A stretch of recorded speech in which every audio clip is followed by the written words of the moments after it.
ના ઉપદેશામૃતમાં જીવન ચરિત્રમાં પાનું 26 કૃપાળુદેવનો તો ધ્યાન થઈ ગયો એટલે મુંબઈ સમાચારમાં એક પત્ર છપાયો, એ પછીથી મળ્યો તો એમાં એ પત્ર કહે છે કે લલ્લુજી મુનિ પ્રભુશ્રી દેવકણજી આદિ મુનિવરો દ્વારા લખાયો હોય અને એવી ભાવના એમાં કરી છે કે હવે કૃપાળદેવની પાછળ એવું જ્ઞાન મંદિર કે આશ્રમ થપાય કે જ્યાં ભક્તવર્ગ રહીને પોતાની આત્મ સાધના કરી શકે એવો વિચાર ઉદ્ભવેલો. તે પત્ર જે છપાયો મુંબઈ સમાચારમાં તે અહીંયા લખ્યો છે. શ્રીમદ રાજચંદ્ર જ્ઞાન મંદિર સ્થાપવાની જૈન મુનિઓ તરફથી કરવામાં આવતી વિનંતી. મહેરબાન મુંબઈ સમાચારના અધિપતિ જોગ સાહેબ, મુનિશ્રી લલ્લુજી, મુનિશ્રી દેવકણજી આદિ જૈન મુનિઓએ નીચે પ્રમાણે વિચાર દર્શાવ્યો છે તે આપના પ્રસિદ્ધ પત્રમાં પ્રગટ કરવા કૃપા કરશો. 1958માં 1957નો કૃપાલદેવનો દેહ છૂટી ગયો એટલે આજથી બરોબર લગભગ 100 વર્ષ પહેલાં 100 વર્ષ પહેલાં બરોબર પત્ર હમણાં 2058 ચાલે તો 1958માં આ પત્ર છપાયો હતો મુંબઈ સમાચારમાં. તેમાં લખે છે પ્રભુશ્રીને બ્રહ્મચારજી, મુનિશ્રી લલ્લુજી અને મુનિશ્રી દેવકણજી આદિ જૈન મુનિઓ નીચે પ્રમાણે વિચાર દર્શાવ્યો છે તે આપના પ્રસિદ્ધ પત્રમાં એટલે મુંબઈ સમાચારમાં પ્રગટ કરવા કૃપા કરશો. ભગવાન મહાવીરે કોઈ શ્રાવકે આ બધું આગળ લખ્યું, એ લોકોએ લખ્યો, પછી શ્રાવકે લખ્યું મુંબઈ સમાચારમાં કે આ પ્રમાણે તમે છાપજો. તેમાં લખે છે ભગવાન મહાવીરે પ્રણીત કરેલ વિતરાગ માર્ગની સ્થાયી સ્થિતિમાં તેમના નિર્વાણ પધાર્યા પછી ક્રમે ક્રમે સ્થિત્યાંતરને લઈને શ્વેતાંબરને દિગંબર એમ 2 પક્ષો થયા. ભગવાન મહાવીર પ્રણિત જે વિતરાગ માર્ગ ભગવાને સ્થાપ્યો મહાવીરે, એમના મોક્ષ ગમન પછી ક્રમે ક્રમે સ્થળાંતર થયું સાધુઓમાં. ત્યાં પછી શ્વેતાંબર ને દિગંબર એવા 2 પક્ષ પડી ગયા. અમુક વિચારોનો ફેરફાર થયેલો એ ખરું, પરંતુ 2 પક્ષને એટલું બધું ભિન્નપણું પડી જવાનું કારણ તો એમ જણાય છે કે તે બંને પક્ષોની સ્થિતિ જુદા જુદા પ્રકારના રાજ્યતંત્ર અને સ્થળમાંથી હતી. મુખ્યત્વે કે જુદું પડવાનું કારણ બંનેના રાજ્યતંત્રના સ્થળ જુદા જુદા હતા અને તેને લઈને બંને પક્ષે જે સંજોગોમાં પોતે મુકાયા હતા તે સંજોગોને અનુસરી રહેવા કરવાના નિયમાદિકમાં ફેરફાર કર્યો. જે સંજોગોમાં જે રાજ્યમાં રહ્યા તે પ્રમાણે ફેરફાર કર્યો. ઘણો વખત જવા પછી તો એવી દશા કાળ સ્થિતિ થઈ પડી કે શ્વેતાંબર ને દિગંબર મતાનુયાયી ઘણા કાળ સુધી પ્રસંગમાં પણ આવી શક્યા નહોતા. એવો સમય આવી ગયો, એવી કાળ સ્થિતિ થઈ ગઈ કે 2 પક્ષો ભેગા થયા નહીં. વચમાં બંને પક્ષની અંદર મહાતત્વજ્ઞ પુરુષો થઈ ગયા. દિગંબર શ્વેતાંબર 2માં જ્ઞાની પુરુષો થઈ ગયા. યદ્યપિ તેઓને બંને પક્ષોમાં ફેરફારવાળા થોડા ઘણા વિચારો નિર્ણય કરવાનો યોગ બન્યો નહોતો, કેમ કે બંને પક્ષના તત્વવેત્તાઓ ઉપર ગંભીર સેવા બજાવવાની જવાબદારી હતી.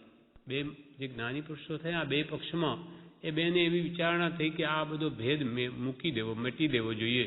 પણ એમના પર એટલી બધી જવાબદારી આવી ગઈ આ આખી શાસનને સંભાળવાની, એ પોતાના મતોને, કેમ કે બંને પક્ષના તત્વવેત્તાઓ ઉપર ગંભીર સેવા બજાવવાની જવાબદારી હતી.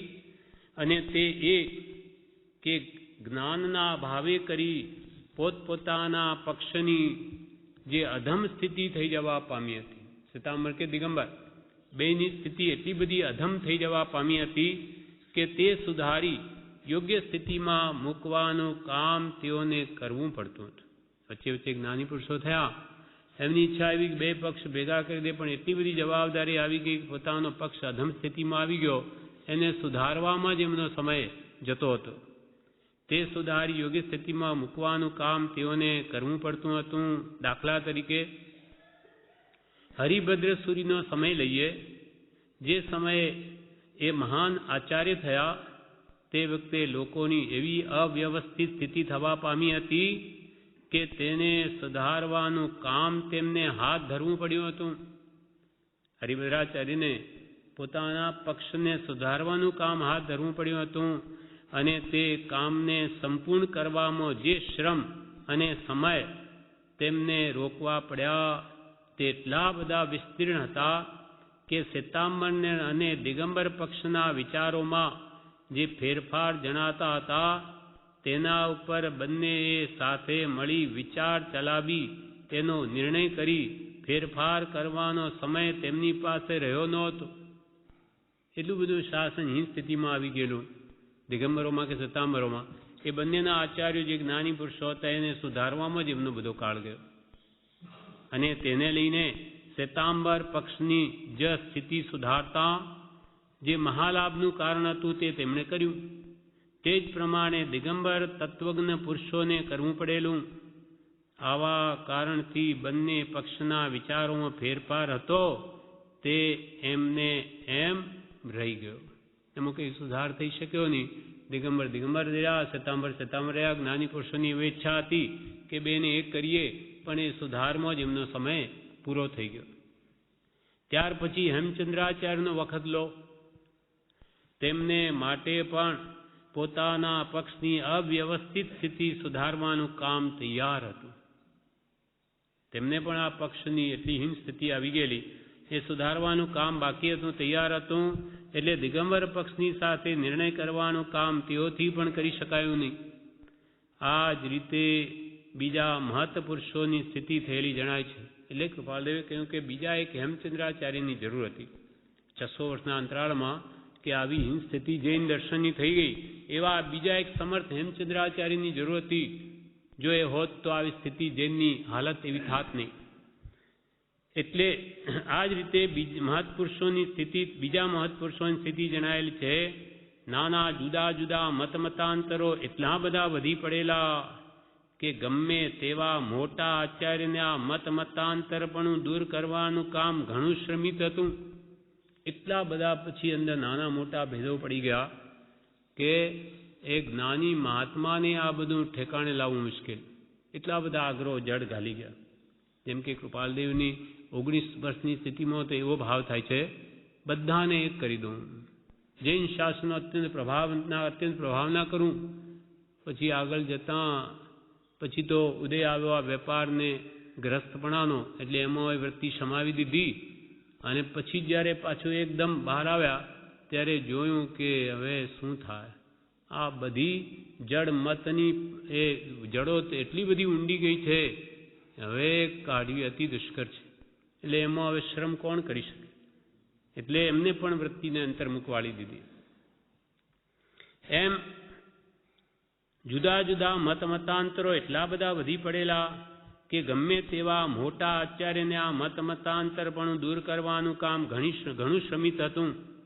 છતાં પણ તેઓએ પોતાથી બનતો પ્રયાસ કર્યો.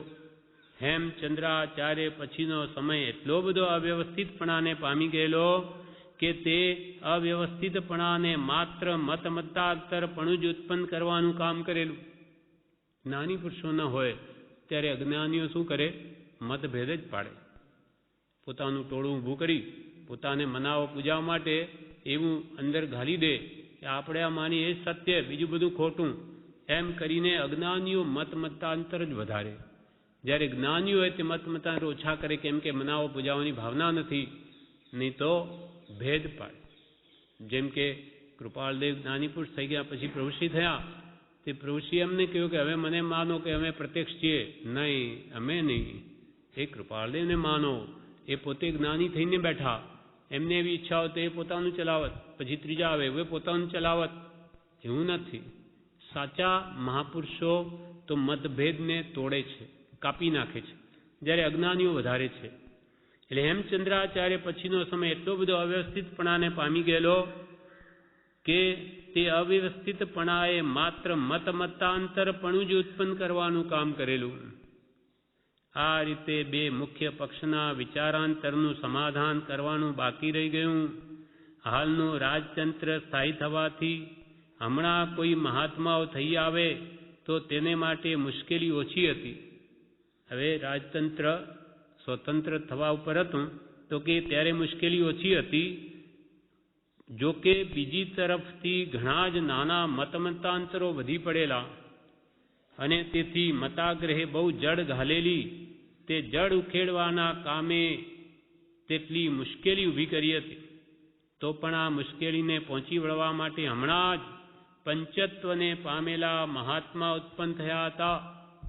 તેમાં લખે છે કે હમણાં જ આ જે દેહ છોડી ગયા પંચત્વ પામ્યા એવા કૃપાળદેવ શ્રીમદ રાજચંદ નામે મહાત્મા થયા હતા. હમણાં જ પંચત્વ પામેલા મહાત્મા ઉત્પન્ન થયા હતા. 57માં દેહ છૂટ્યો અને 58માં લખે છે. એમ જણાતું હતું કે તે પવિત્ર આત્મા જીન માર્ગના ભાનુ તરીકે ઉદય થયો હતો. તે પોતે સર્વદર્શનમાં કૃપાળદેવ એ કે આ જૈન માર્ગમાં એ સૂર્ય સમાન એ કૃપાળદેવ જન્મ્યા હતા. તે પવિત્ર આત્મા જીન માર્ગમાં ભાનુ તરીકે ઉદય થયો હતો. ભાનુ એટલે સૂર્ય. પોતે સર્વદર્શનના સૂક્ષ્મ અભ્યાસી થઈ આત્મતત્વ સંબંધના વિચારોનું સત્વ કાઢ્યું હતું. કૃપાળદેવ બધા ધર્મનો અભ્યાસ કર્યો અને બધા ધર્મો આત્મતત્વ શ્રેષ્ઠ છે, જ્યાં મતાંતર છે જ નહીં. પોતે સર્વદર્શનના સૂક્ષ્મ અભ્યાસી થઈ આત્મતત્વ સંબંધી માના વિચારોનું સત્વ કાઢ્યું હતું. નહોતો તેને મન જીન માર્ગ પોતાનો. કૃપાલને મનમાં એમ નહોતું કે હું તો જૈન આત્મા જૈની નથી, વૈષ્ણવી નથી. અહીંયા લખે છે પ્રભુશ્રીજી કે કૃપાલને કેવું હતું, નહોતો તેને મન જીન માર્ગ પોતાનો કે નહોતો વેદાંત માર્ગ પોતાનો. તેઓ જે માર્ગ વિતરાગ દશાનું ભાન કરાવતો તે જ માર્ગ આત્માનું કલ્યાણ કરનારો ઉપદેશતા હતા. કૃપાળદેવ તો કે જૈન કે વેદાંત કંઈ મારો નહીં, પણ વિતરાગ દશાનું જે ભાન કરાવે તે જ માર્ગ સાચો અને તે જ આત્મકલ્યાણ કરી શકે. જે માર્ગ વિતરાગ દશાનું ભાન કરાવતો તે જ માર્ગ આત્માનું કલ્યાણ કરનારો ઉપદેશતા હતા. મહાઆક્ષેપો ખમ્યા પછી કૃપાળદેવે પણ મહાઆક્ષેપો ખમ્યા પછી તેઓ એક નિષ્પક્ષપાતી અને મતાંતર રહિત નિર્મળ આત્મ માર્ગના ઉપદેષ્ટા છે તેવું લોકોને જાણવામાં આવવા લાગ્યું. કે કોઈ મતપક્ષમાં નથી શ્રીમદ રાજચંદ્ર, એ તો આત્મ માર્ગમાં છે. આત્માની શુદ્ધિ કેમ થાય એ જ માર્ગના ઉપદેષ્ટા છે. નિર્મળ આત્મ માર્ગના ઉપદેષ્ટા છે તેવું લોકોને જાણવામાં આવવા લાગ્યું હતું. અને શુદ્ધ વિતરાગ આત્મ માર્ગની દશાનું ભાન કરાવનાર તે જ પુરુષ છે એવી લોકોને પ્રતીતિ થવાની શરૂ થઈ હતી. કે આ શ્રીમદ રાજચંદ્ર નામનો એક પુરુષ એવો છે, કોઈ મત પક્ષનો આગ્રહ લીધા વગર નિષ્પક્ષપાતી છે, માત્ર આત્મવિચાર કર્તવ્યરૂપ ધર્મ ભજવો યોગી છે. એટલે આત્મ માર્ગની દશાનું ભાન કરાવનાર તે જ પુરુષ છે એવી લોકોને પ્રતીતિ આવવાની હજુ શરૂ થઈ હતી. પરંતુ અફસોસ તે ઉગતો સૂર્ય અસ્ત થઈ ગયો. લોકોને હજુ શ્રદ્ધા આવવા લાગી કે આ પુરુષ કંઈ મતાંતરને છેદી શકે, એટલામાં તો કૃપાળદેવનો દેહાંત થઈ ગયો. પરંતુ અફસોસ તે ઉગતો સૂર્ય અસ્ત થયો. તેઓનું વર્તમાન આયુષ્ય કર્મ પૂરું થયું. વર્તમાન આયુષ્ય કર્મ પૂરું થયું. પરિણામ વિતરાગ માર્ગનો ઉદ્યોત થતો અટક્યો. વિતરાગ માર્ગ જે પ્રકાશ પામત તે અટકી પડ્યો. શું થાય? પરંતુ અફસોસ તે ઉગતો સૂર્ય અસ્ત થયો. તેઓનું વર્તમાન આયુષ્ય કર્મ પૂરું થયું. પરિણામે વિતરાગ માર્ગનો ઉદ્યોત એટલે પ્રકાશ થતો અટકી ગયો. જેના પર કે મીટ મંડાણી હતી એ પુરુષ જ ચાલ્યા ગયા. એટલે આગળ ફરી જણાવશે, લાંબો પત્ર છે. પછી એ પ્રમાણે કે હવે એ તો ચાલ્યા ગયા, તે પણ એના કહેલા સિદ્ધાંતો વિચારી શકાય, એ પ્રમાણે વર્તી શકાય એવી કોઈ સંસ્થાની ઉત્પત્તિ થાય તો સારું. એટલે આ થયું આશ્રમ, આ થયું તે, એવી એમાં ભાવના દર્શાવી છે, જે આપણે આવતીકાલે લઈશું. પાનું 27 પ્રભુશ્રીનું જીવન ચરિત્ર. એમાં જે કૃપાલદેવનો દેહાંત થઈ ગયો, એટલે હવે કોઈ શ્રીમદ રાજચંદ્ર જ્ઞાન મંદિર કે આશ્રમની સ્થાપના થાય યોજના, એ પ્રકારે મુંબઈ સમાચારમાં આજથી બરોબર 100 વર્ષ પહેલાં આ વસ્તુ લખાવવામાં આવેલી. તેનો અડધૂરો ભાગ રહ્યો, તે આપણે આગળ વાંચીએ છીએ. અમે પણ બીજાઓની પેઠે મતાગ્રહમાં રાચી રહ્યા છીએ. કૃપાલદેવ સંબંધી કે અમારો મતાગ્રહ તોડાવનાર કૃપાલદેવ છે. પ્રભુશ્રી લખે છે, અમે પણ બીજાઓની પેઠે મતાગ્રહમાં રાચી રહ્યા છીએ. મન વચન અને કાયાથી પોતાપણાના ત્યાગની પ્રતિજ્ઞા કર્યા છતાં પોતાના મતનો કદાગ્રહ એટલો બધો જડ ઘાલી બેઠેલો કે એક શુદ્ધ ગ્રસ્તાશ્રમી જે ધર્મ જ્ઞાનની આવશ્યકતાથી અજ્ઞાત છતાં પોતાના પરિગ્રહમાં એટલું બધું પોતાપણું નહીં માની બેઠા હોય. શું લખ્યું પ્રભુશ્રીજીએ? કે અમે મન વચન કાયાથી બધો પરિગ્રહ ત્યાગી દીધો છે, મુનિ થયા છીએ, છતાં અમારા મતનો આગ્રહ એટલો બધો જડ ઘાલેલો છે કે ગ્રસ્તાશ્રમી જેને ધર્મનું જ્ઞાન ન હોય તેને પણ પરિગ્રહમાં એટલી આસક્તિ ન હોય. અમે મુનિ થઈ અને પરિગ્રહને ત્યાગ્યો છે, છતાં પણ મતનો આગ્રહ, આ અમારો મત, આ અમારા શ્રાવક, આ મારાપણું એટલું બધું ઘાલી દીધું છે કે જે ગ્રસ્તાશ્રમી જે ધર્મ જ્ઞાનની આવશ્યકતાથી અજ્ઞાત છતાં પોતાના પરિગ્રહમાં એટલું બધું પોતાપણું તે માની નહીં બેઠો હોય. ક્યાંથી ધર્મ પરિણમે? પ્રભુશ્રી પોતાના દોષ કયા? આ તો કૃપાલદેવ જેવા મળ્યા એટલે ઠેકાણું પડ્યું, નહીં તો અમારી શું દશા થાત? આવી ધર્મગુરુઓની સ્થિતિ હોય ત્યાં લોકોનું કલ્યાણ થવાની શી આશા રાખવી? ધર્મગુરુઓની જ્યાં આવી સ્થિતિ હોય, પરિગ્રહમાં આસક્તિ, કે એક ઘર છોડીને કેટલા ઘર ગળે નાખ્યા, કે પરિગ્રહમાં આસક્તિ હોય તો લોકોના કલ્યાણની તે દ્વારા શી આશા રાખવી? અમને આવી અજ્ઞાન દશામાં આત્મકલ્યાણનો માર્ગ નિષ્પ્રિયપણું છે એવું ભાન કરાવનાર તે પવિત્ર મૂર્તિ હતા. કૃપાળદેવે અમને આ ભાન કરાવ્યું કે આવી રીતે કલ્યાણ નહીં થાય, નિષ્પૃહ થાઓ, કંઈ નહીં જોઈએ, બધામાંથી મોહ મમત્વ મૂકી દો, એવું ભાન કરાવનાર તે પવિત્ર મૂર્તિ હતી કૃપાળદેવ. અમે મતાગ્રહપણાથી પોતાના આત્માના હિતનું કાર્ય કરે જઈએ છીએ એવું તે મહાત્માએ એમને સમજાવ્યું હતું કે મતાગ્રહ તમે પકડી બેઠા છો એથી તમે માની બેઠા છો હિત કરીએ જઈએ છીએ, એમ નથી. અને તેથી જ અમે બીજાઓની પેઠે પોતાપણું માની બેઠેલા હતા, તેમાં અમારા આત્માનું અહિત કરતા હતા, એમ અમને કંઈ સમજાયું હોય એમ લાગે છે. કૃપાળદેવથી અમને એમ સમજાયું કે આવી રીતે જો અમે બધું ત્યાગીને મોહ મમત્વ ભાવને અંદરથી નહીં ત્યાગીશું તો અમારું કલ્યાણ નહીં થાય. એમ કૃપાળુ દેવ દ્વારા અમને આ સમજાયું છે. અમને તે મહાન પવિત્ર આત્માના સત્સમાગમનો જે અપૂર્વ લાભ મળ્યો હતો તે ઉપરથી અમને નિસંદેહપણે લાગતું હતું કે જો શ્રી મહાવીરે પ્રણીત કરેલા માર્ગનો ઉદ્ધાર કરનાર પુરુષ કોઈ હોય તો તે આ જ પુરુષ હતા. અમને તો કેવું સ્પષ્ટ લાગેલું. પ્રભુ શ્રી દેવકણજી લખે છે કે આ મહાન પવિત્ર આત્માનો અમને જે કૃપાળુનો સત્સમાગમ મળ્યો તેને લઈને અમને તો નિસંદેહપણે કોઈ શંકાને સ્થાન નહીં એમ લાગતું હતું કે ભગવાન મહાવીરે જે મૂળ માર્ગનો ઉદ્ધાર કર્યો કે બતાવ્યો છે તે માર્ગનો ઉદ્ધાર કરનાર આ જ પુરુષ હતા, કૃપાળુદેવ જ હતા. અમને નિસંદેહપણે એમ લાગતું હતું કે જો શ્રી મહાવીરે પ્રણીત કરેલા માર્ગનો ઉદ્ધાર કરનાર પુરુષ કોઈ હોય તો તે આ જ પુરુષ હતા. એ નિસંશય હતું કે જો તે મહાત્માનું આયુષ્ય વિશેષ હોત તો નાના નાના મતાંતરો તો અવશ્ય દૂર થવાના હતા. જો એ જીવતા હોત કૃપાલદેવ તો નાના નાના મતાંતરો તો દૂર થઈ ગયા હોત.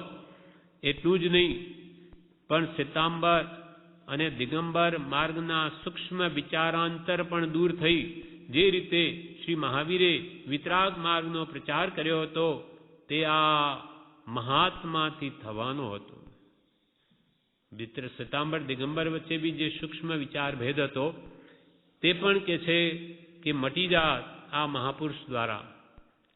પરંતુ હવે તે સઘળી આશાઓ વ્યર્થ ગઈ છે. હવે તો કૃપાલુનો દેહ છૂટી ગયો, હવે બધી આશાઓ વ્યર્થ ગઈ છે અને કેટલું અજ્ઞાન વધવાનું છે તે કલ્પી શકાતું નથી. આ લખ્યાને આજે 100 વર્ષ થયા. 100 વર્ષમાં કેટલું અજ્ઞાન કે ધર્મનો કેટલો કેની હાનિ થઈ હશે તે પ્રભુશ્રીએ 100 વર્ષ પહેલા લખ્યું કે કેટલું અજ્ઞાન વધવાનું છે તે કલ્પી શકાતું નથી. તે મહાત્માના અનુયાયીઓએ બીજું કંઈ નહીં તો એટલું તો અવશ્ય કરવું ઘટે છે કે તેઓના બોધનું અનુકરણ કરી શકાય તેટલા માટે જ્ઞાન મંદિર સ્થાપવું. 100 વર્ષ પહેલા અનુયાયીઓને કે છે આટલું તો કરવું જોઈએ કે એ જે કૃપાળુ દેવે કહ્યું એ બોધનું અનુસરણ થાય તે માટે એક જ્ઞાન મંદિર સ્થાપવું. તે જ્ઞાન મંદિરની એવી યોજના થવી જોઈએ કે તેઓના અનુયાયીના સદવર્તન જનમંડળને દ્રષ્ટાંતરૂપ થઈ પડે. જે જ્ઞાન મંદિર કે આશ્રમ સ્થાપવાની પ્રભુશ્રીજી આ 100 વર્ષ પહેલા વિચારણા કરેલી તે આ બધા કૃપાલુના યોગ બળે આ બની આવ્યું. હવે કે છે એ જ્ઞાન મંદિરની એવી યોજના થવી જોઈએ કે તેઓના અનુયાયીના સદવર્તન જનમંડળને દ્રષ્ટાંતરૂપ થઈ પડે. એમનું જીવન એટલું બધું પવિત્ર હોવું જોઈએ અને અનુયાયીઓનું કે જે બીજાને પણ દ્રષ્ટાંતરૂપ થાય કે એના ગુરુ છે, કોઈ સાચા ગુરુ છે કે આ લોકો આટલા પવિત્ર જીવન જીવે છે. એમ તે લોકોના અનુયાયીઓના સદવર્તન જનમંડળને દ્રષ્ટાંતરૂપ થવા જોઈએ. ઉપરના લખાણની પાછળ જે સૂઝ કામ કરી રહી છે તે સમજવા નીચે આપેલ શ્રીમદનું લખાણ ઉપયોગી થશે. આ તો પ્રભુશ્રીએ કહ્યું. હવે કૃપાળુદેવના અંતરમાં શું ભાવના હતી એ 708મો પત્ર વચનામૃતમાં છે તે અહીંયા ટાંકે છે. કૃપાલજીના વચનો. કૃપાલજીના હૃદયમાં શું હતું કે જો મૂળ માર્ગ પ્રગટતામાં આણવો હોય, કૃપાલદેવ લખે છે, જો મૂળ માર્ગ ભગવાન મહાવીરનો પ્રગટતામાં આણવો હોય તો પ્રગટ કરનારે સર્વસંગ પરિત્યાગ કરવો યોગ્ય. જેને માર્ગ પ્રગટાવે તેને પહેલા દીક્ષિત થવું, સર્વસંગ પરિત્યાગી થવું. કેમ કે તેથી ખરેખરો સમર્થ ઉપકાર થવાનો વખત આવે. પોતે ત્યાગી હોય તો ખરેખરો એ માર્ગ પ્રગટાવવાનો વખત આવે. જો ખરેખર ઉપદેશક પુરુષનો જોગ બને તો ઘણા જીવ મૂળ માર્ગ પામે તેવું છે. જો સાચા ઉપદેશક પુરુષનો આ કાળમાં જોગ બને તો ઘણા જીવો મૂળ માર્ગને પામે તેવું છે. પણ દ્રષ્ટિ કરતા તેવો પુરુષ ધ્યાનમાં આવતો નથી. એટલે કંઈક લખનાર પ્રત્યે દ્રષ્ટિ આવે છે. એવો કોઈ પુરુષ ખરો એવો કોઈ દેખાતો નથી કે જે ભગવાન મહાવીરનો મૂળ માર્ગ પ્રકાશમાં લાવી શકે. એટલે હરીફરીને દ્રષ્ટિ અમારા પોતા ઉપર જ આવે છે. એટલે કે એવો સમર્થ પુરુષ આ વર્તમાનમાં કોઈ કૃપાલદેવને દેખાયો નહીં. પણ દ્રષ્ટિ કરતા તેવો પુરુષ ધ્યાનમાં આવતો નથી. એટલે કંઈક લખનાર પ્રત્યે દ્રષ્ટિ આવે છે. સર્વસંગ પરિત્યાગ આદિ થાય તો હજારો માણસ મૂળ માર્ગને પામે એમ અમારાથી થવું સંભવે છે. અમારે પણ આ બહારનો ત્યાગ જો આવી જાય, અંતરંગમાં તો મુનિપણું છે, બાહ્યથી પણ જો આવી જાય, સર્વસંગ પરિત્યાગ આદિ થાય તો હજારો માણસ મૂળ માર્ગને પામે એવી એમ અમારાથી થવું સંભવે છે. કેમ કે બીજી શક્તિઓ બધી કૃપાલદેવમાં હતી. ધર્મ સ્થાપવાનું માન મોટું છે તેની સ્પૃહાથી પણ વખતે આવી વૃત્તિ રહે. પણ આત્માને ઘણી વાર તાવી જોતા તે સંભવ હવેની દશામાં ઓછો જ દેખાય છે કે ધર્મ સ્થાપવું એનું મોટું માન છે ધર્મ સ્થાપકનું, તો શું એવી ઊંડે ઊંડે અમારા અંદર ઈચ્છા હશે? તો કે અમે જોઈ લીધું નથી, એવી કોઈ ઈચ્છા નથી. ધર્મ સ્થાપવાનું માન મોટું છે, તેની સ્પૃહાથી એટલે ઈચ્છાથી પણ વખતે આવી વૃત્તિ રહે, પણ આત્માને ઘણી વાર તાવી જોતા તે સંભવ હવેની દશામાં ઓછો દેખાય છે, અને કંઈક સત્તાગત રહ્યો હશે તો તે ક્ષીણ થશે એમ અવશ્ય ભાસે છે. કેમ કે યથા યોગ્યતા વિના દેહ છૂટી જાય એવી દ્રઢ કલ્પના હોય તો પણ માર્ગ ઉપદેશવો નહીં એમ આત્મનિશ્ચય નિત્ય વર્તે છે. યથાયુગ અમારી દશા એટલે બહારથી અમને પણ દીક્ષા ન આવે, સર્વસંગ પરિત્યાગ, ત્યાં સુધી અમે રાજમાર્ગ તરીકે ન થાય ત્યાં સુધી અમે માર્ગ ઉપદેશીશું નહીં. એમ કેમ કે યથાયોગ્યતા વિના ભલે મારો દેહ છૂટી જાય એવી દ્રઢ કલ્પના હોય તો પણ માર્ગ ઉપદેશવો નહીં એમ આત્મનિશ્ચય વર્તે છે. મારા મનમાં એમ રહે છે કે વેદોક્ત ધર્મ પ્રકાશવો અથવા સ્થાપવો હોય તો મારી દશા યથાયોગી છે. વેદોક્ત વેદાંતનો ધર્મ સ્થાપવો હોય તો મારી દશા યથાયોગી છે, પણ જીનોક્ત ધર્મ સ્થાપવો હોય તો હજુ તેટલી યોગ્યતા નથી, તો પણ વિશેષ યોગ્યતા છે એમ લાગે છે. પણ ભગવાન વિતરાગે જે ધર્મ બોલ્યો, ભગવાન મહાવીરે તે ધર્મની સ્થાપના કરવી હોય તો હજુ તેટલી યોગ્યતા નથી, તો પણ વિશેષ યોગ્યતા છે એમ લાગે છે.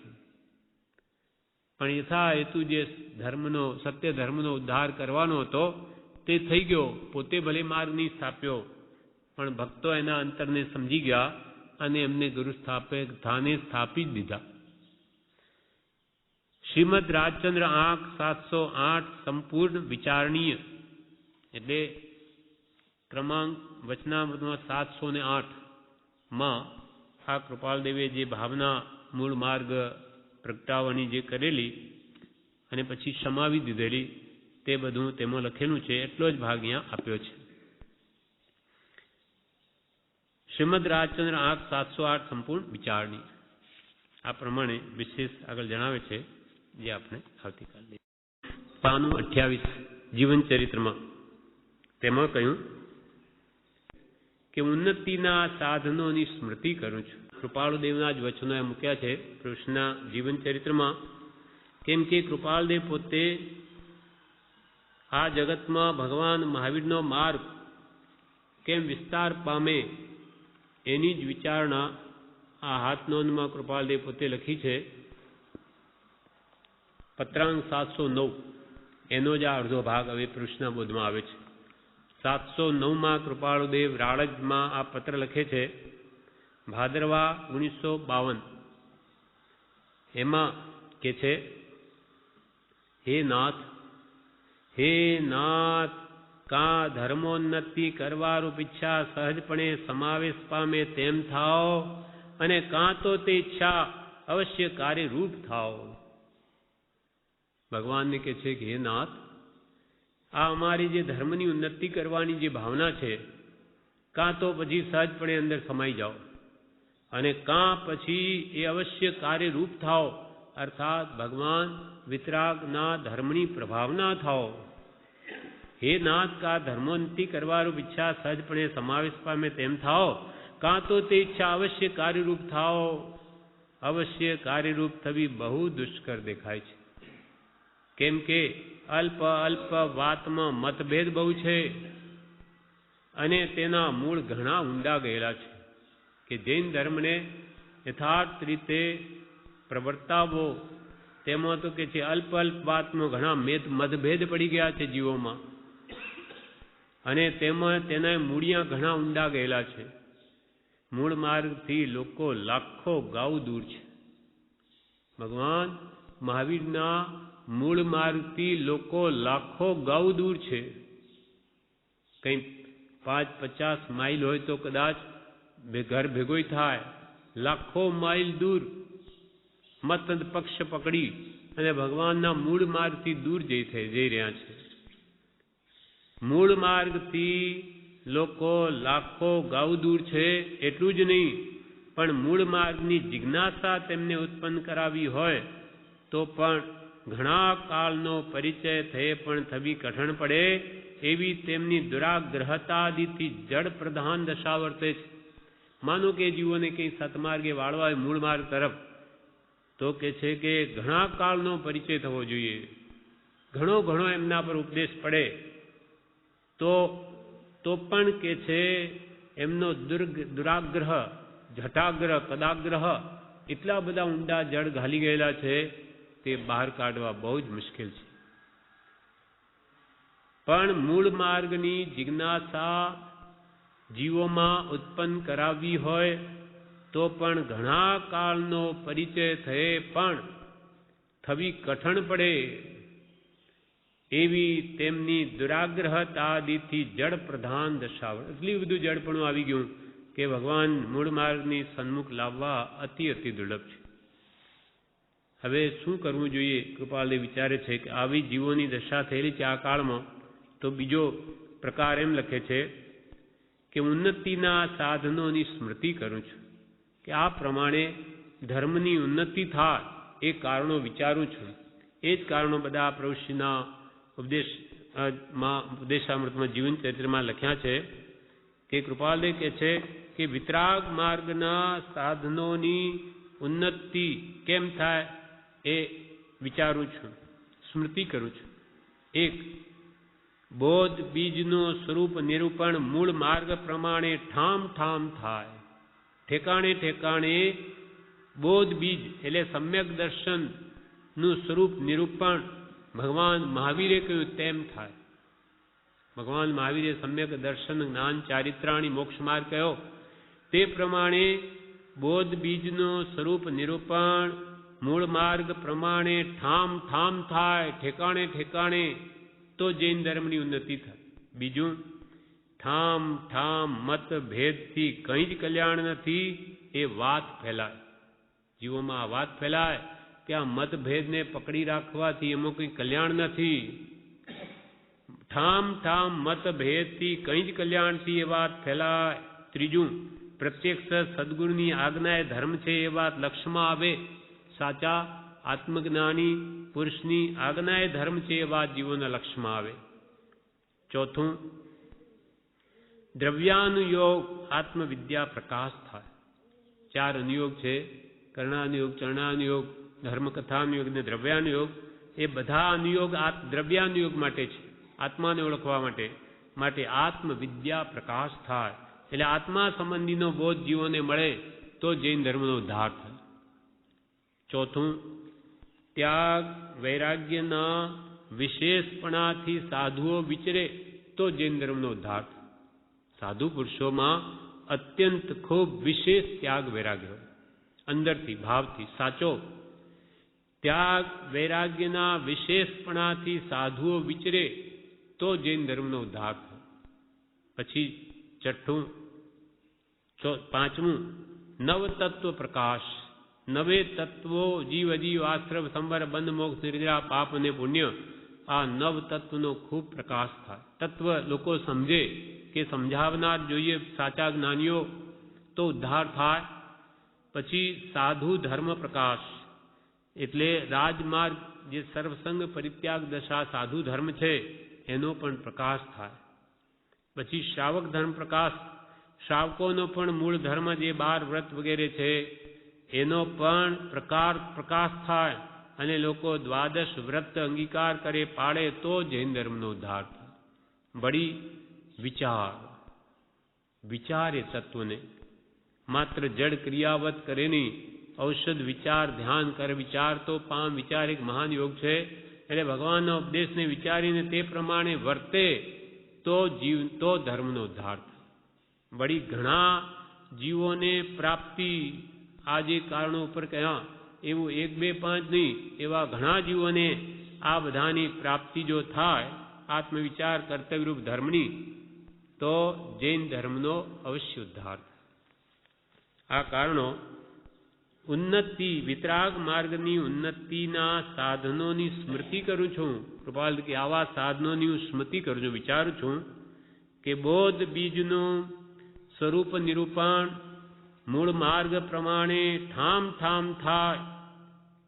ઠામ ઠામ એટલે ઠેકાણે ઠેકાણે. મત ભેદથી કંઈ જ કલ્યાણ નથી. મતની ખેંચાતાણમાંથી એમાં આત્માનું કંઈ કલ્યાણ નથી. ઠામ ઠામ મત ભેદથી કંઈ જ કલ્યાણથી એ વાત ફેલાય. પ્રત્યક્ષ સદગુરુની આજ્ઞા એ ધર્મ છે એ વાત લક્ષમાં આવે. ગુરુ બિન જ્ઞાન ન ઉપજે એ વાત લક્ષમાં આવે. જ્ઞાની ગુરુ જોઈએ. પછી દ્રવ્યાનુયોગી આત્મવિદ્યા પ્રકાશ થાય. ત્યાગ વૈરાગ્યના વિશેષપણાથી સાધુઓ વિચરે. નવ તત્વ પ્રકાશ, સાધુ ધર્મ પ્રકાશ, શ્રાવક ધર્મ પ્રકાશ, વિચાર અને ઘણા જીવોને પ્રાપ્તિ.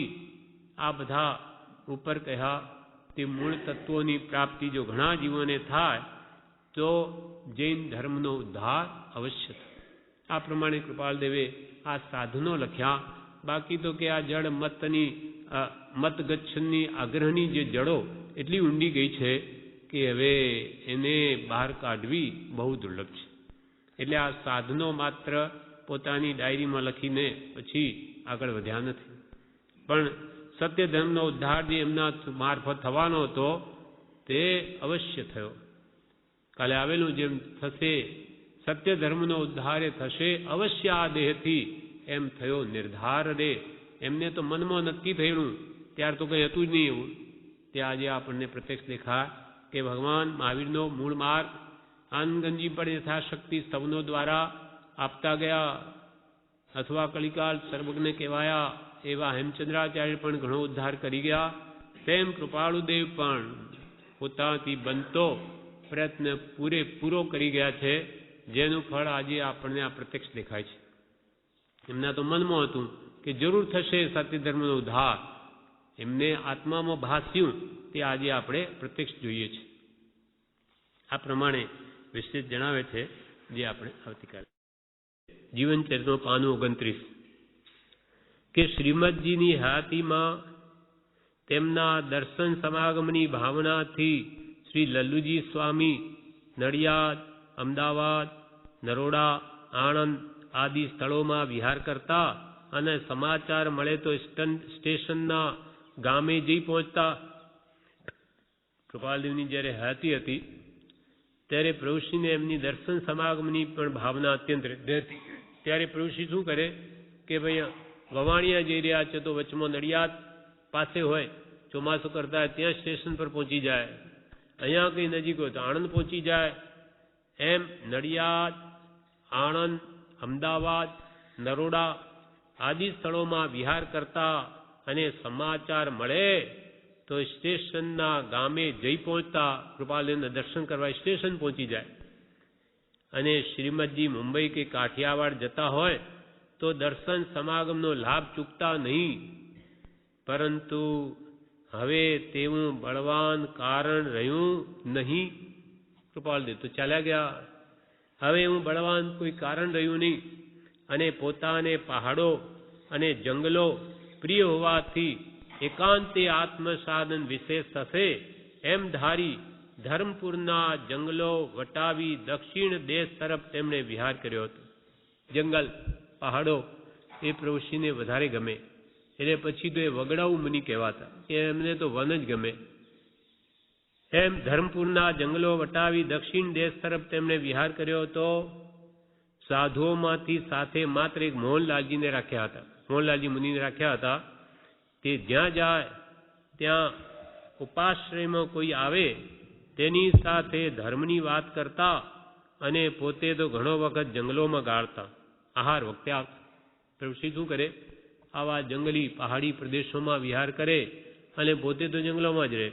મોહનલાલજી મહારાજ રહે ગામમાં કે જ્યાં રહેતા હોય ત્યાં. એટલે કોઈ બીજા આવે તેને મોહનલાલજી મહારાજ ધર્મની વાત કરીને પતાવી દે.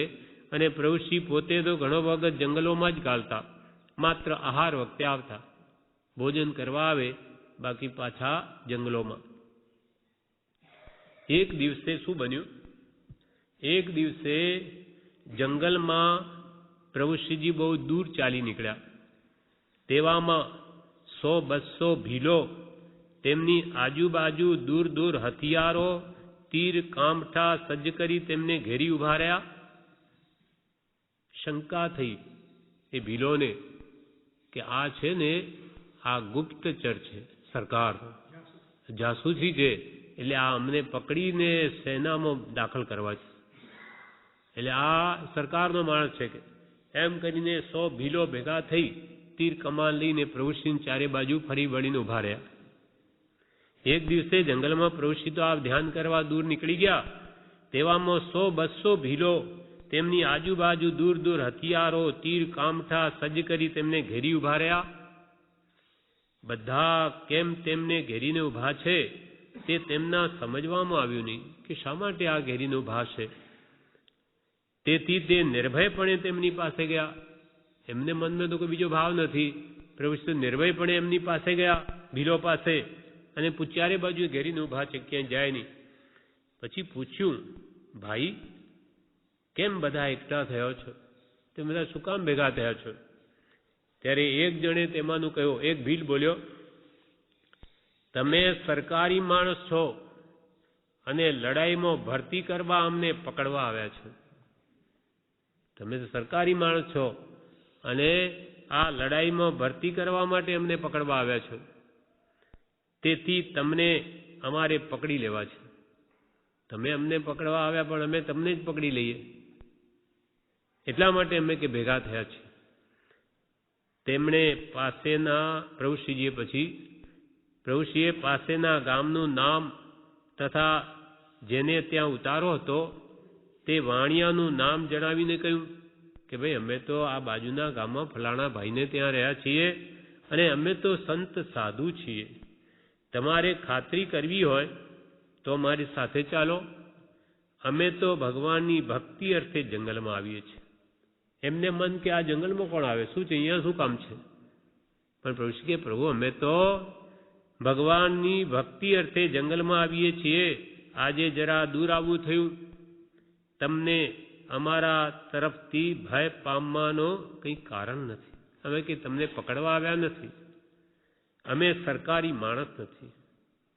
આ સરળ ખુલાસાથી બધા સમજી ગયા અને વેરાઈ ગયા કે આ માણસ એવો જણાતો નથી, એ ખરેખર સાધુ પુરુષ જ છે, ધ્યાન માટે કંઈ પણ અહીંયા આવતા હશે એમ કરીને એમના સરળ ખુલાસાથી સમજી ગયા અને વેરાઈ ગયા.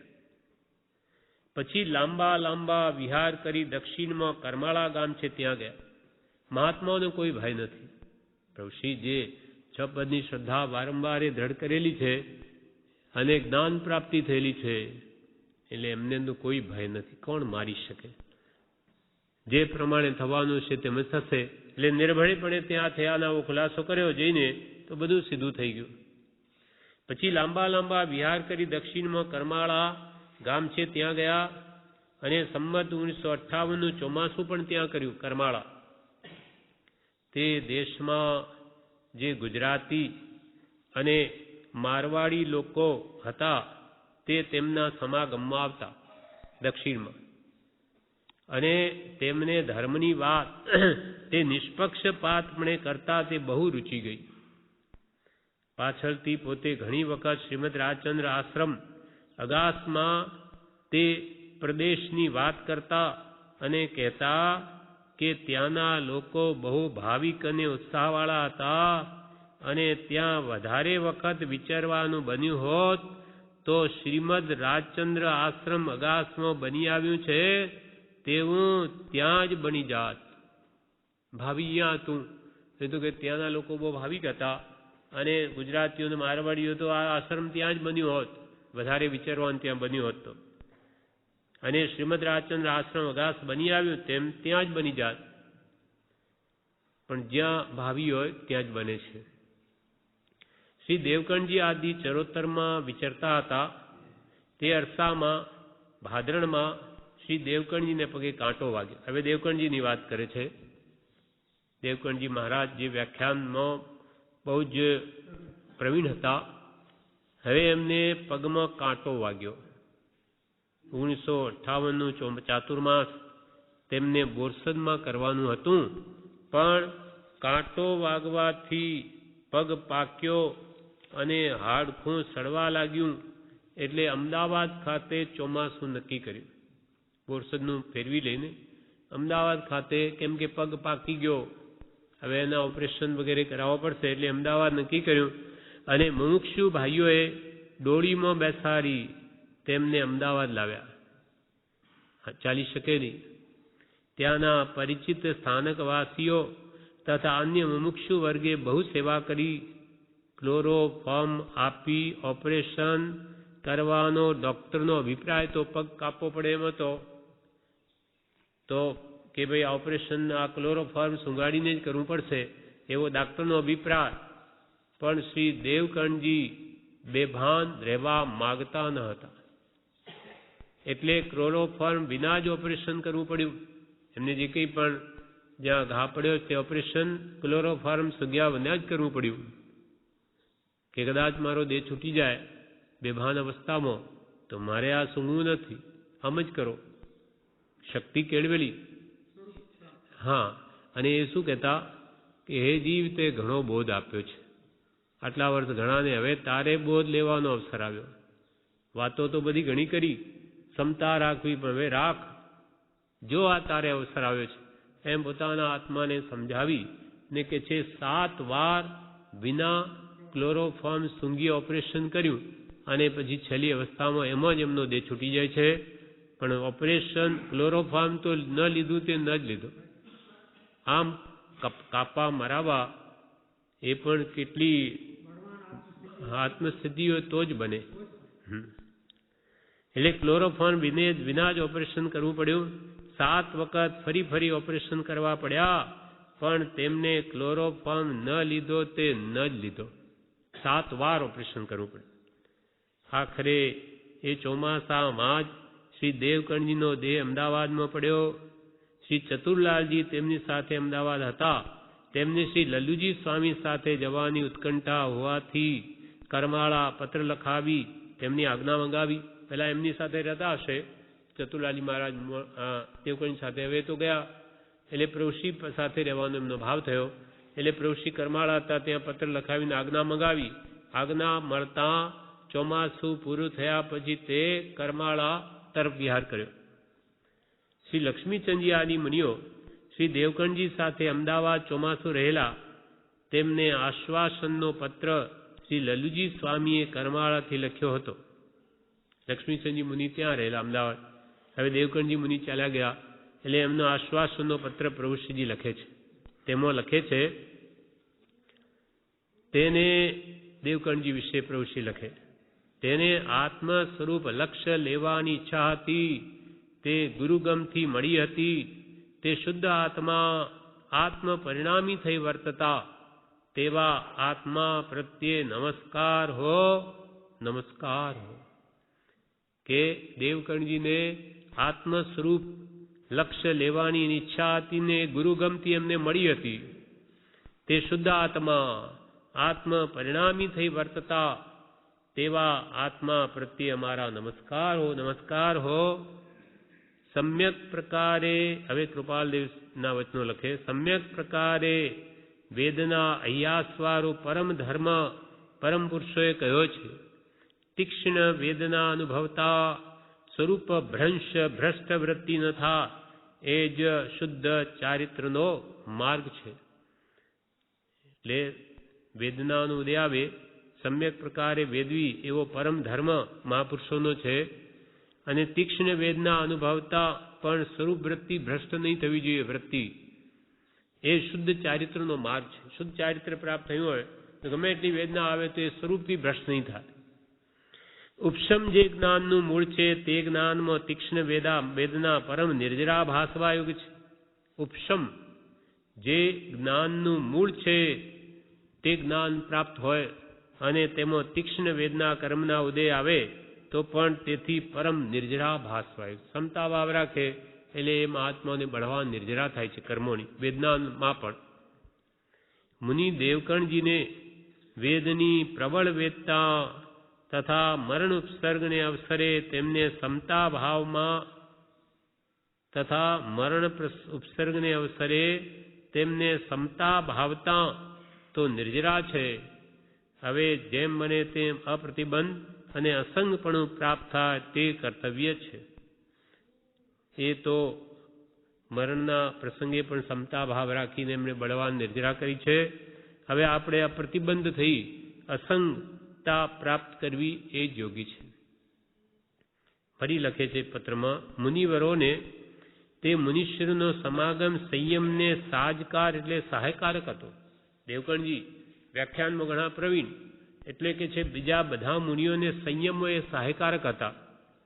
વૈરાગ્ય ત્યાગનો વધારો થવામાં કારણભૂત હતો. બીજા મુનિઓનો પણ વૈરાગ્ય કે ત્યાગમાં વધારો થાય એમાં દેવકણજી કારણભૂત હતા. અમને પણ તે જ કારણથી ખેદ રહે છે. અમને પણ કે એવો ઉત્તમ આત્મા ચાલ્યો ગયો એનો ખેદ રહે છે. તે ખેદ હવે કર્તવ્ય નથી. હવે ગમે એટલો ખેદ કરીએ કંઈ દેવકણજી પાછા આવે નહીં. હવે તે ખેદ કર્તવ્ય નથી.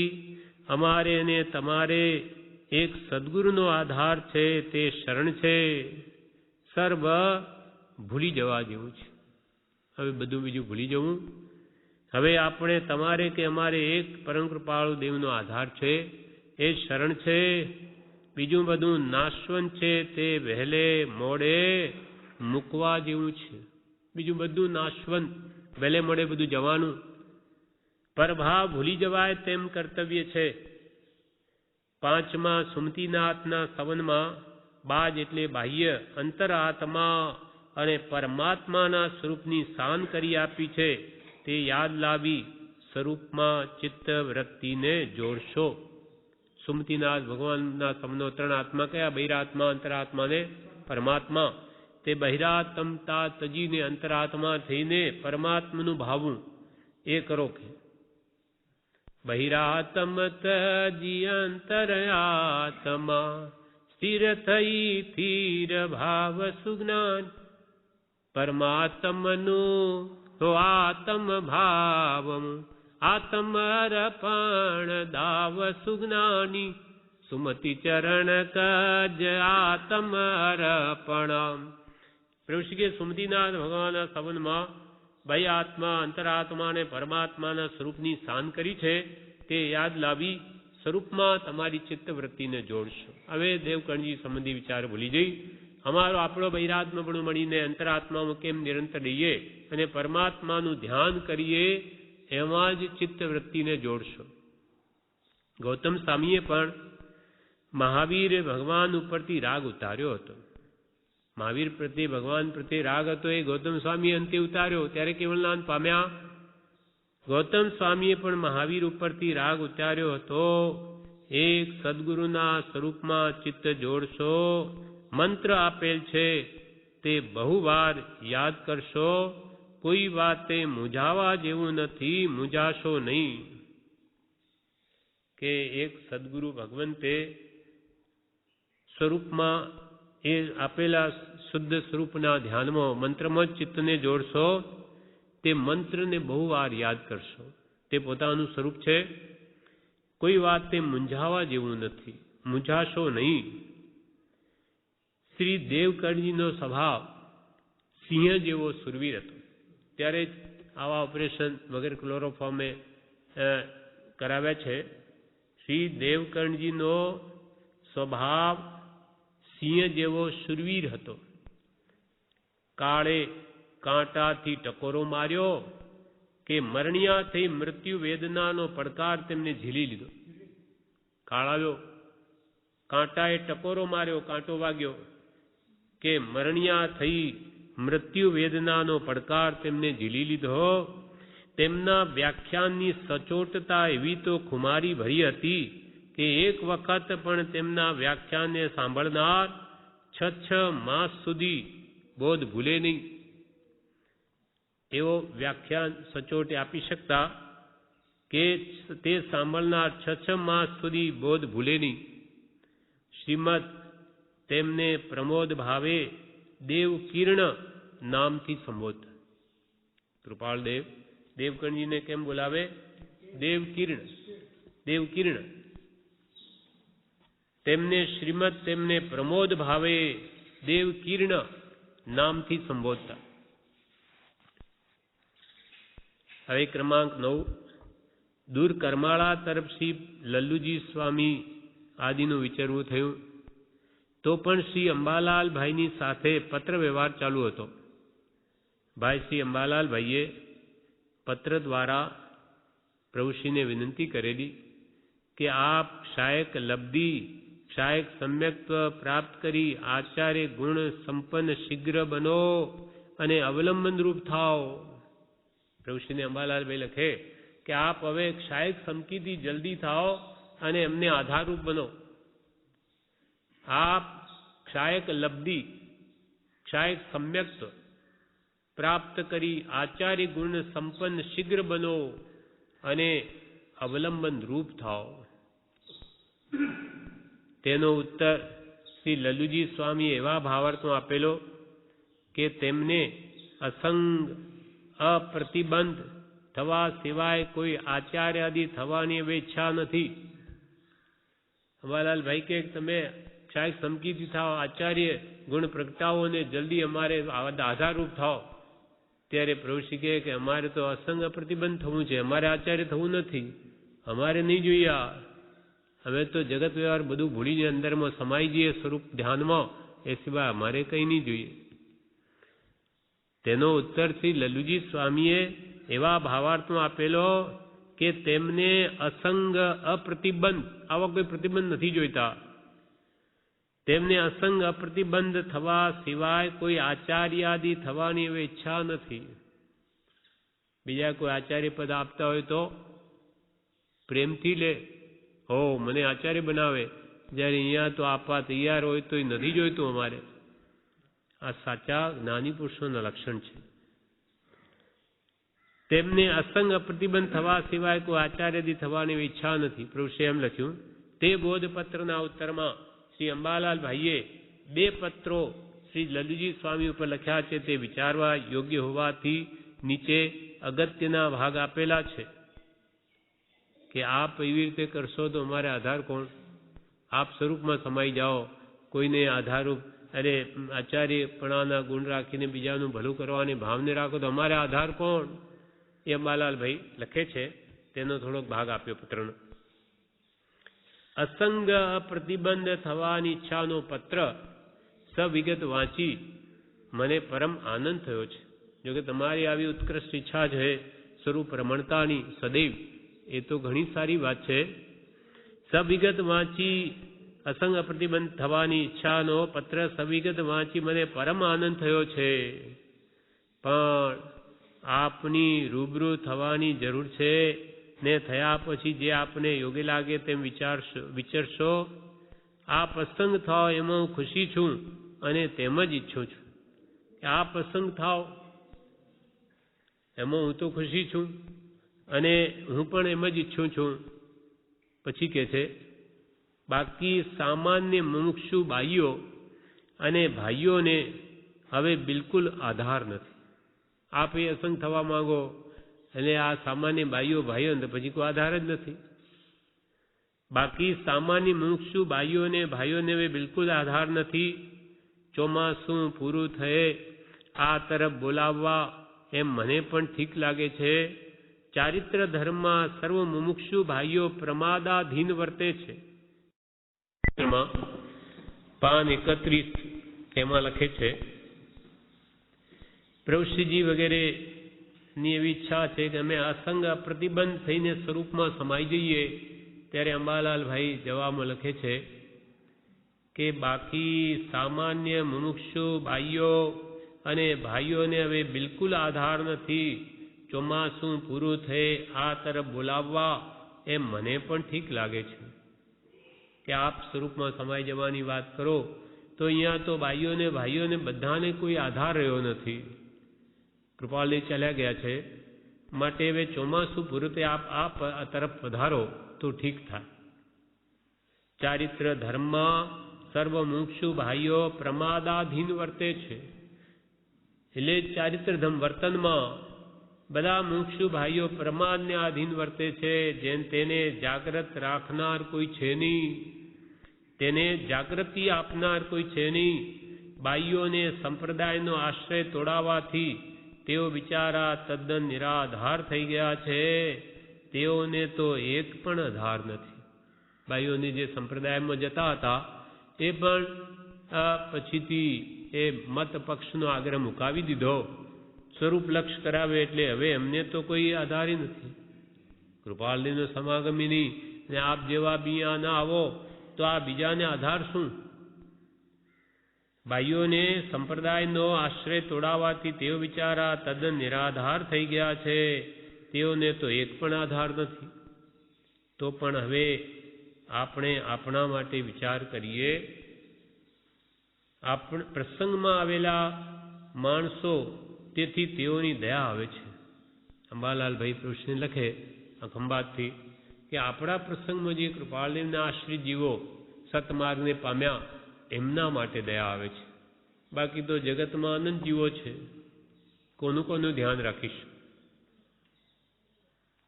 તે તો પણ હવે આપણે આપણો વિચાર કરીએ. પ્રસંગમાં આવેલા માણસો, તેથી તેઓની દયા આવે છે.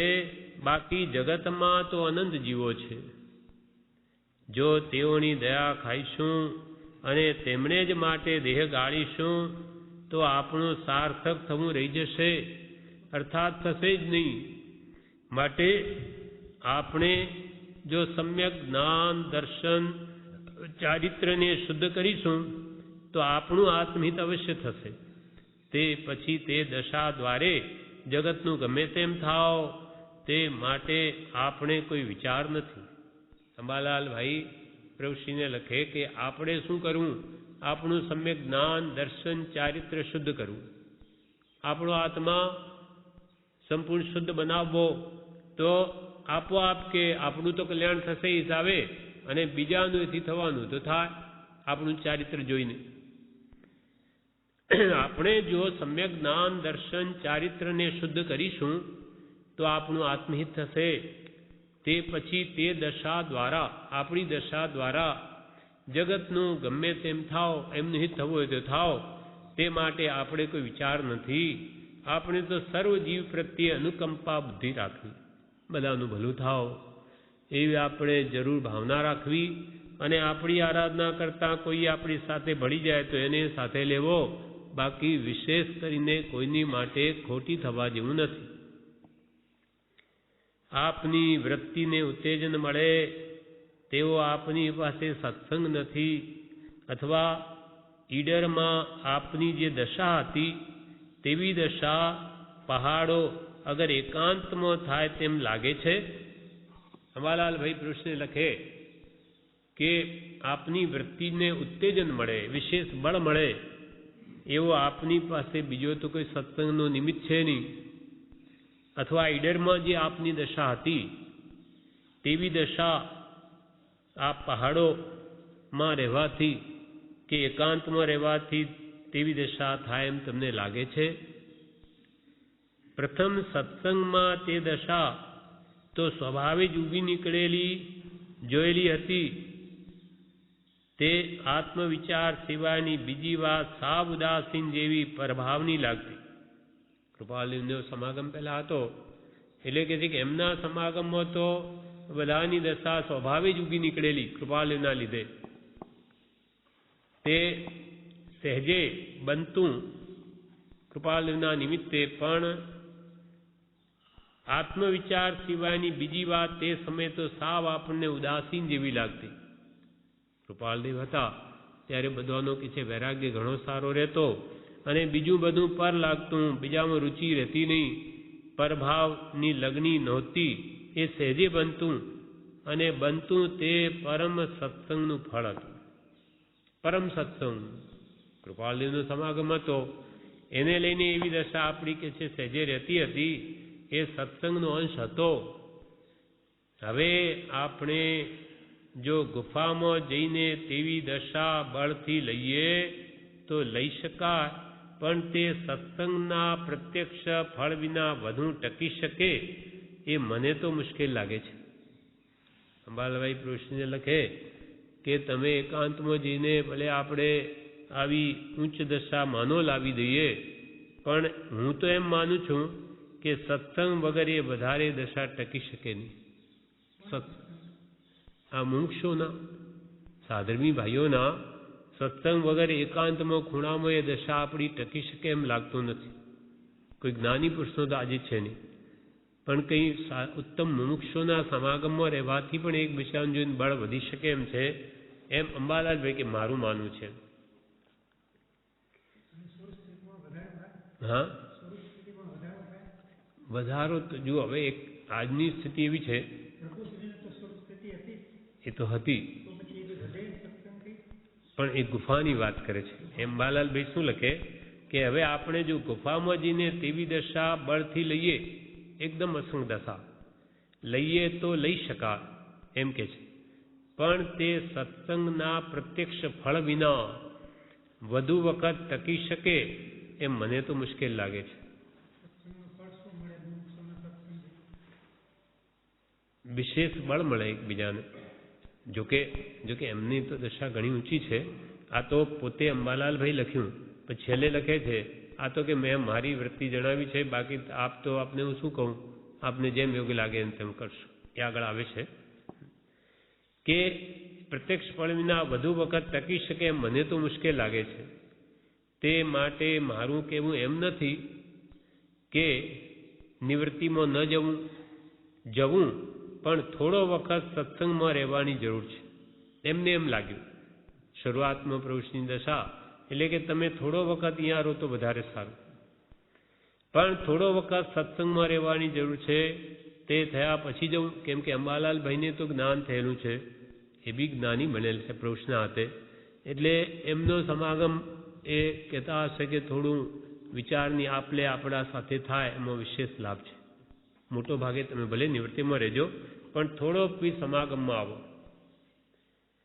પણ જવું પડે એમ કરવામાં, પણ થોડો વખત સત્સંગમાં રહેવાની જરૂર છે. તે થયા પછી જવું એમ કરવામાં આવે તો વિશેષ દશા અને દશા વિશેષ કાળ રહેવાનું બને. આ વાત સ્વતઃ મારા અનુભવ રૂપ, મારા સમજવા પ્રમાણે મેં લખી છે. આપ તો ગુણજ્ઞ છો, આપને ગમે તેમ વર્તતું હોય તે આપ જણાવશો. મને એમ લાગે છે કે પોતાના દશાથી પોતે કહે છે કે આ પ્રમાણે થોડોક સમય આવા ઉત્તમ પુરુષો કૃપાલના આશ્રિતો જે સમાગમ થયેલા એની સાથે થોડો સમાગમ થાય અને પછી તમે એકાંતમાં રહો તો વધારે સારું. આ તો કે મને લાગ્યું છે, બાકી તો આપ ગુણજ્ઞ છો અને આપને ગમે તેમ વર્તતું હોય તે આપ જણાવશો.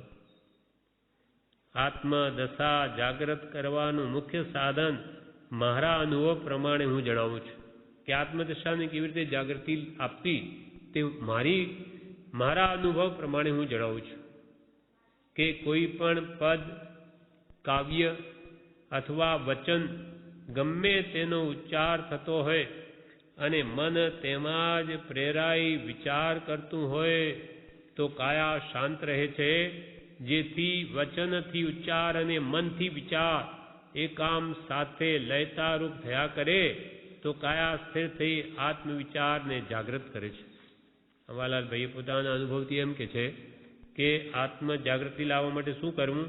કોઈ પણ પદ કે કાવ્ય અથવા કૃપાલદેવના વચનો ગમે તે એ પ્રમાણે ઉચ્ચાર થતો હોય વાણીથી અને મનથી તેમાં વિચાર થતો હોય, આવી રીતે મન પ્રેરાઈ ને વિચાર કરતું હોય તો કાયા પણ તે વખતે શાંત રહે અને વચનનો ઉપયોગ પણ સત્પુરુષના વચનમાં ગયો બોલવાથી અને મન પણ તેમાં રોકાઈ ગયું. અને મનથી વિચાર એ કામ સાથે લયતા રૂપે થયા કરે એક લયથી તો કાયા સ્થિર થઈ આત્મ વિચારને જાગૃત કરે છે. તે માટે આ તો એક ઉપાય બતાવ્યો મન વચન કાયાને સ્થિર કરવાનો, જે પોતે અનુભવ્યો હશે તે કહ્યું છે. વળી સાથે કહે છે તે માટે અલ્પ પરિચય, અલ્પ પરિગ્રહ, આહારનો નિયમ, નીરસ ભાવ એ બધા કર્તવ્ય છે. મન વચન કાયાની સ્થિરતા કરીને આત્મવિચારનો ઉપાય કયો, પણ એની સાથે અલ્પ પરિચય, લોકોનો પરિચય નહીં જોઈએ, અલ્પ માત્ર નહીં જેવો જ, એ પણ જરૂર હોય તો જ.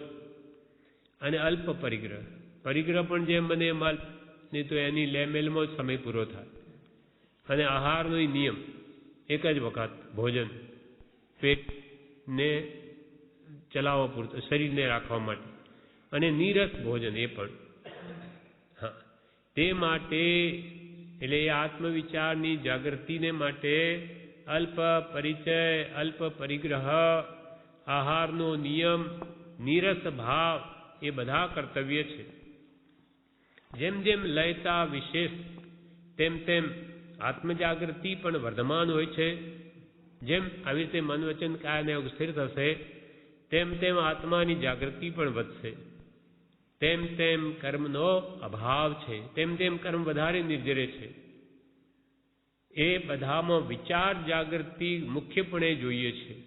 વિચાર જાગૃતિ, વિચાર બીજે ભટકતા હોય તો આ બધી ક્રિયા બાહ્ય નકામી છે. એ બધામાં વિચાર જાગૃતિ મુખ્યપણે જોઈએ છે. તે વિચાર જાગૃતિની ઘણી જ ન્યૂનતા જોવામાં આવે છે. વિચારની જાગૃતિની અંબાલાલભાઈ કહે છે ઘણી જ ન્યૂનતા જોવામાં આવે છે. તેથી દશા વર્ધમાન થતી નથી. કોઈ પણ વસ્તુ જાણે પણ તે ઉપર વિચાર ન કરે, તેથી દશા વર્ધમાન થતી નથી. બળથી કરવા જતાં વધુ વખત રહેતી નથી. બળપૂર્વક એ કોઈ દશાને લાવવા મથે તે દશા વધારે વાર ટકતી નથી અને કૃત્રિમ થઈ તે દશા જતી રહે છે. જો વિચાર જાગૃતિ હોય તો સહેજે ઓછા બળે કે વિના પરિશ્રમે તે દશા વર્ધમાન થાય છે. વિચાર જાગૃતિ, સત્પુરુષના વચનો વાંચીને એના પર જો વિચાર કરવામાં આવે તો કે જે સહેજે ઓછા બળે આત્માની દશા વધી શકે છે. જો વિચાર જાગૃતિ હોય તો સહેજે ઓછા બળે કે વિના પરિશ્રમે તે દશા વર્ધમાન થાય છે. આ પ્રમાણે પ્રશ્નના બોધમાં આગળ જણાવે છે, જે આપણે આવતીકાલે લઈશું.